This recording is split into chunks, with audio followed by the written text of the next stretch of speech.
এক সময় তো যৌথ ফ্যামিলির আলাদা হওয়ার একটা থাকে, আলাদা হওয়ার পরে স্বল্প কিছু পুঁজি পেলাম। আমরা যখন নাকি নগদ টাকায় ভাগ হইলো, নগদ টাকায় আমরা খুব সীমিত টাকা পেলাম। তো সেই ক্ষেত্রে আমাকে অনেক টেকনিক অবলম্বন করতে হইলো, অনেক কষ্ট করতে হলো।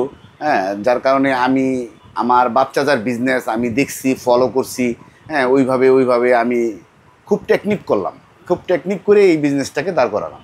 নিজে ওরকম কিছু করিনি, কারণ বাপ চাচারই অনেক সম্পত্তি আমরা ভাগে পাইছি। হ্যাঁ, সম্পত্তি বলতে কিছু করিনি। আমার যে লভ্য অংশটা আমরা শুধু বিজনেস ডেভেলপ, বিজনেসে বাড়াইতেছি। তাৎক্ষণিক এই আপনার কোভিড এই যে হানা করলো, তখনই আমাদের আঘাতটা হানলো। তখন আমি ওইখানে 3.5 কোটি টাকা লস খাই। আমার একটা ধারণা ছিল যে গার্মেন্টস বিজনেস অনেক হার্ড, অনেক কষ্ট, মানে আর কতদিন করা যায়। তো আমার ধারণা ছিল এক্সপোর্ট ইম্পোর্টের ফ্যাব্রিক্সের বিজনেস করব।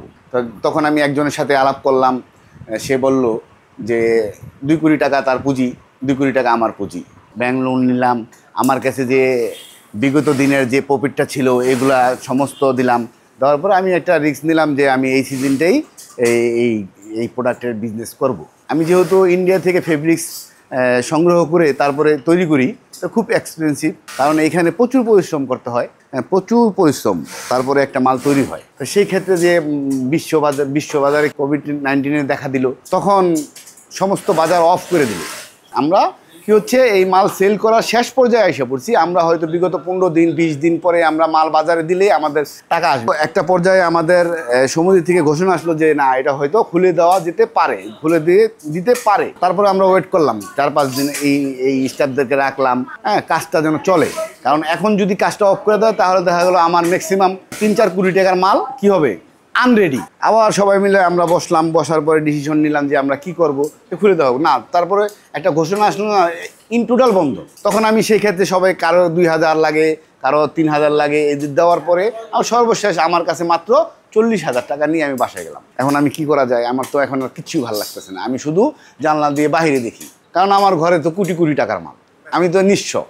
অনেকে সান্ত্বনা দিতেছে যে কিছু হইব না, হ্যাঁ, সব ঠিক হয়ে যাবে। কিন্তু আমি তো জানতাছি একবার যে এগুলা মাল বাজার ফ্লপ খাবে, কারণ আমার তো দামি মাল, এগুলা কিন্তু পরবর্তীতে আর বাজারে এই দামে চলবে না। তাই কোভিড চলে গেল। কোভিড চলে যাওয়ার পরে তো ব্যাংকের যে টাকা দিতে হবে, কিছু টাকা আমি মানুষের থেকে হাওলাত হিসাবে আনছি, এগুলো তো দিতে হবে। তো এখন আমি সিদ্ধান্ত নিলাম কি করব, এই মালগুলোকে একবারে বিক্রি করে দেবো, মানে লট বিক্রি করে দিয়ে দেওয়ার পরে আমি দেখা গেল যে 3.5 কোটি টাকা আমার লস।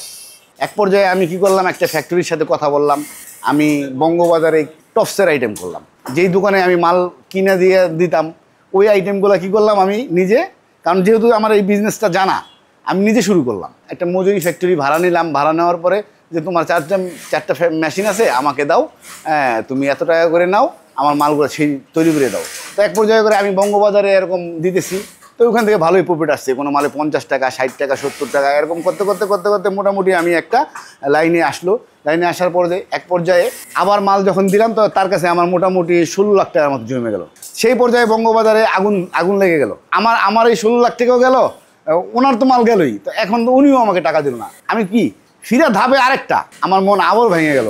এখন কি করা যায়? তারপরে আমার এক বোন জমার থেকে কিছু টাকা নিয়ে আমি একটা রেস্টুরেন্ট বিজনেস শুরু করলাম। তো ওইখান থেকে রেস্টুরেন্ট বিজনেস শুরু করার পরে আস্তে আস্তে আমি আবার আমার এই পুনরায় এই বিজনেসে আবার চলে আসলাম। পুরোনো যে পার্টিগুলো ছিল তারা হেল্প করলো, তারা বললো যে আপনার আগের বিজনেসে আপনি চলে যান। তারপরে আমি আস্তে আবার এই ব্লেজারের বিজনেসে আসলাম। আস্তে আমার পার্টিদের সাথে যোগাযোগ করলাম।